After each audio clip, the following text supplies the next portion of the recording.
Les enfants, on est en première, ça va tomber au bac. Hein. La dérivation, hyper important.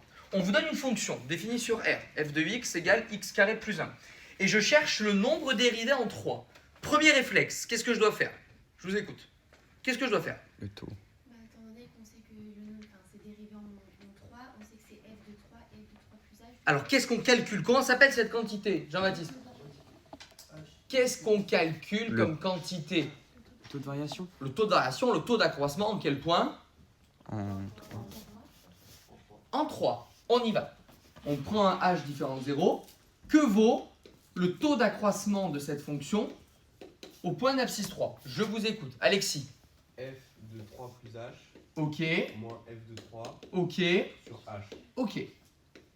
Vous devez connaître cette formule par cœur. On a dit qu'on pouvait l'appeler taux d'accroissement en point d'abscisse 3, taux de variation en point d'abscisse 3, taux d'accroissement entre 3 plus h et 3. Bref, il y a plein de manières de l'appeler.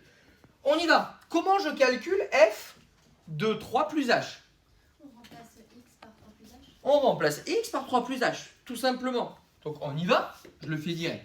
Ça fait 3 plus h au carré plus 1, moins f de 3. On n'oublie pas les parenthèses, c'est tout moins f de 3. 3 au carré plus 1. Sur h. Ne vous faites pas avoir, ici vous avez une identité remarquable. Donc on y va. 9 plus 6h plus h carré plus 1 moins 10. Et on se rend compte en fait qu'ici que le 9 plus 1 fait 10 aussi. Moins 10, ça va partir. Sur h. Il me reste 6h plus h carré sur h. Qu'est-ce que je fais maintenant, Lily? On factorise par h pour avoir une écriture la plus simple de h. Je peux factoriser par h et simplifier par h parce que j'ai dit que h était différent de 0. Donc,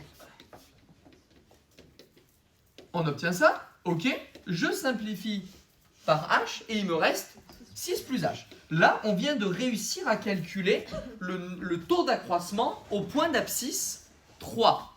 Comment je fais maintenant, Juliette? Non, mais j'ai une question. Oui. Pourquoi on a factorisé? Parce que si on avait juste divisé par h. Alors, pourquoi? Tu as raison. Ah ben, diviser par h en haut et en bas, ça revient à factoriser par h et à le simplifier en fait. Hein. Et oui, mais juste si on avait divisé, on aurait trouvé le même résultat. Il y avait Mais besoin de- diviser, en fait, c'est le sens que tu dis. Imaginons que je te dise 7 fois 14. Quand tu as 14 sur 6 par exemple, tu es d'accord? Tu dis, oh, je divise par 2 en haut et je divise par 2 en bas. En fait, non, tu divises pas par 2 en haut et 2 en bas. Tu dis que tu as 2 fois 7 sur 2 fois 3. Tu as bien tu as bien écrit 14 comme un produit. Et après, tu as simplifié. On est d'accord? Eh ben, ici, qu'est-ce que j'ai fait? Pour factoriser, qu'est-ce que j'ai fait? J'ai écrit comme un produit mon 6h plus h carré. Il me reste h. J'ai pu simplifier, mais c'est parce que j'ai factorisé par h. Regarde, si tu redéveloppes là. 6h plus h carré. D'accord? Bien sûr que toi, tu as dit j'ai divisé par h en haut et en bas. C'est vrai, mais c'est parce que tu as factorisé par h au numérateur. Alors maintenant, du coup, qu'est-ce que je fais une fois que j'ai 6 plus h maintenant et que je veux le nombre dérivé? Ben, on remplace h par 2. On va calculer la limite de 6 plus h quand h tend vers 0.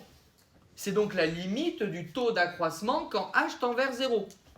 Du coup, ça fait combien? Alors, je vous ai dit, vous êtes en première, pas en terminale, ça revient à remplacer, une fois qu'on a tout simplifié, et pas avant, h par 0. Ça fait combien?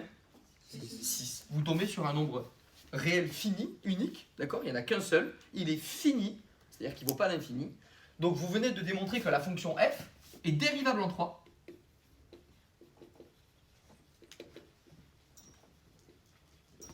Et que f de 3 égale 6. Vous ne pouvez pas conclure juste f de 3 égale 6. Hein. Vous avez montré que c'était dérivable. Et en plus de ça, que le nombre dérivé en 3 vaut 6. Vous avez des questions là-dessus? C'est sûr que c'est bon? Ouais. Ok, ben vous faites le suivant.